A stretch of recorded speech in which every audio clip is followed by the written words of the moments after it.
Hi friends, అందరూ ఎలా ఉన్నారు? బాగున్నారా? ఈరోజైతే మంచి హెల్తీ స్నాక్తో మీ ముందుకు వచ్చేసాను.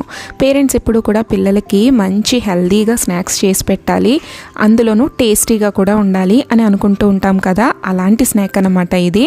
పిల్లలతో పాటు పెద్దవాళ్ళకి కూడా చాలా మంచిదండి, ఎందుకంటే మైదా లేదు, అలాగే షుగర్ కూడా లేదు.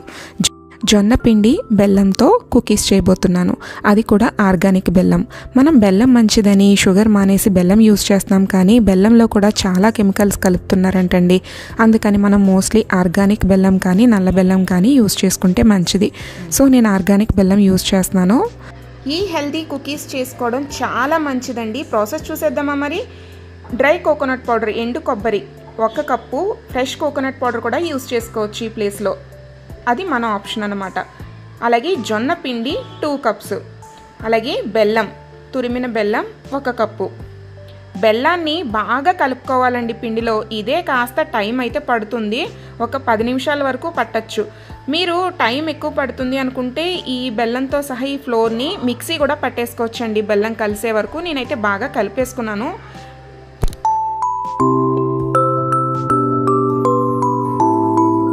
ఇప్పుడు ఒక pinch salt, 1 teaspoon baking soda, 1 teaspoon ఇలాచీ పౌడర్. ఇదే ప్లేస్లో మనం వెనీలా ఎసెన్స్ కూడా యూస్ చేసుకోవచ్చు.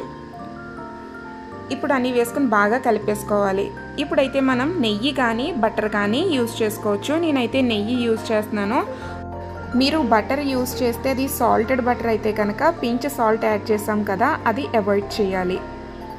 యూజువల్గా నెయ్యి కానీ బటర్ కానీ వేసుకొని చేసుకుంటాము.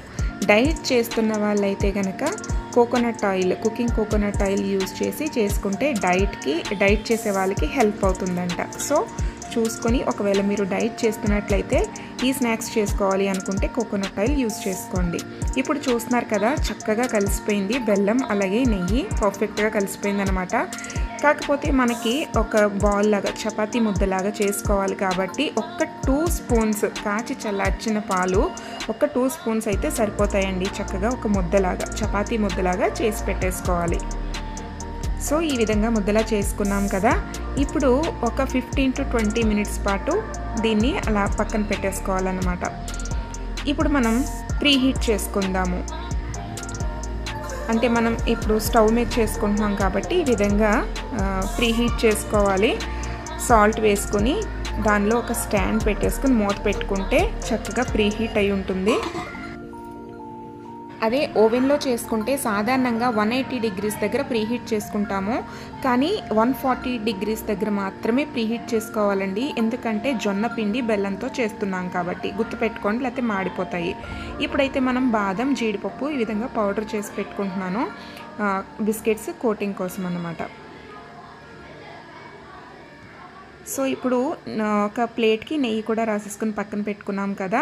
ఇప్పుడు బిస్కెట్స్ మనకి కావాల్సిన షేప్లో ఈ విధంగా చేసేసుకోవాలి. నేనైతే కొన్ని విధంగా రౌండ్ షేప్లో చేసుకున్నాను, అలాగే ఓవెల్ షేప్లో చేశాను, అలాగే కాయిన్ సైజులో కూడా చేసుకున్నాను. పిల్లలు ఏ విధంగా ఇష్టపడతారో తెలియదు కదా, సో అందుకని ఇలా మనకి నచ్చిన షేప్లో బిస్కెట్స్ అయితే చేసుకోవచ్చు. ఇక్కడ నేను ఫోర్క్తో లైన్స్ ఇద్దామని ట్రై చేశాను, కానీ క్రాక్ వచ్చేలా ఉంది బిస్కెట్. సో క్రాక్స్ రాకూడదు, అందుకని చాక్తో ఈ విధంగా పెట్టుకున్నాను అనమాట. ఈ బిస్కెట్స్ చేస్తూ నేను మీతో ఒక విషయం షేర్ చేసుకుందాం అనుకుంటున్నాను. ఈ ప్రాసెస్ చేసేటప్పుడు ఆఫ్ స్క్రీన్లో ఒకటైతే జరిగిందండి. అది ఏంటంటే, బిస్కెట్స్ బేక్ అయిపోయిన తర్వాత దాంట్లో ఉంచేస్తే ఎక్కువ మాడిపోయే అవకాశం ఉంది కాబట్టి నేను ఆ ప్లేట్ని అయితే పక్కకు తీసి పెట్టాను అనమాట. మా పాప చాలా తొంటరి పిల్లండి, ఆ ప్లేట్ని అయితే గబుక్కుని పట్టుకోపోయింది. నేనైతే ఆ ప్లేట్ని తీసుకెళ్ళి పక్కన పెట్టేశాను. సో నా చేయి అయితే కాలింది. నేను నా గొప్పతనం ఏదో చెప్పుకోవాలని చెప్పట్లేదు, ఇది అమ్మ, ప్రతి ఒక్క అమ్మ మనసు ఇంతే కదండి. పిల్లల కష్టానికి తన చెయ్యి అడ్డుపడుతుంది ఎప్పుడు కూడా. తనకి ఎంత గాయమైనా సరే పట్టించుకోదు, అదే అమ్మ మనసు. అది నేను మీతో ఈ సందర్భంగా షేర్ చేసుకోవాలనిపించింది, అందుకనే షేర్ చేసుకుంటున్నాను. అలాగే ఇలాంటివి చేసేటప్పుడు పిల్లలతో చాలా జాగ్రత్తగా ఉండండి. మీ ఇంట్లో కూడా తొంటరి పిల్లలు ఉండొచ్చు, అలాగే మీ చెయ్యి కూడా జాగ్రత్త. ఇప్పుడు మనం ముందుగానే ప్రీహీట్ చేసుకున్న గిన్నెలోకి మనం రెడీ చేసుకున్న బిస్కెట్స్ ప్లేట్ని పెట్టుకుని మూత పెట్టేసుకోవాలి. ఒక 15 మినిట్స్ టైం అయితే పడుతుందండి బిస్కెట్స్ 15 మినిట్స్ తర్వాత చెక్ చేసుకుంటే ఒక స్పూన్తో మూవ్ చేస్తే బిస్కెట్ మూవ్ అవుతుందండి. అలాంటి టైంలో ఒక 5 మినిట్స్ సిమ్లో పెట్టి మరి కాసేపు బేక్ చేసుకుంటే కరెక్ట్గా బేక్ అవుతాయి అన్నమాట. ఇప్పుడు మనం సెకండ్ బ్యాచ్ బిస్కెట్స్ని ఈ విధంగా డ్రై ఫ్రూట్స్ కోటింగ్ చేసుకుంటున్నాము. ముందుగా పౌడర్ చేసి పెట్టుకున్నాం కదా, బాదం, జీడిపప్పు, వాటిలో ఆ పౌడర్లో ఈ విధంగా కోట్ చేసి పెట్టుకున్నాను అనమాట. ఇక్కడ ఫస్ట్ బ్యాచ్ చెక్ చేసుకుంటే కరెక్ట్గా బేక్ అయిపోయాయండి. కరెక్ట్ మంచి కలర్ అయితే వచ్చింది. సో ఇలాంటప్పుడు మనము ఈ బిస్కెట్స్ ప్లేట్ని అయితే ఆ గిన్నెలో నుంచి తీసి పక్కన పెట్టేసుకోవాలి.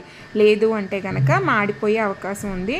అక్కడ అది మాత్రం జాగ్రత్తగా చూసుకోండి, ఎందుకంటే ఇవి బెల్లంతో చేసినవి కాబట్టి త్వరగా మాడిపోతాయి అన్నమాట. కరెక్ట్గా టైంకి చూసుకుంటే ఈ విధంగా కరెక్ట్ కలర్ అయితే వస్తాయి.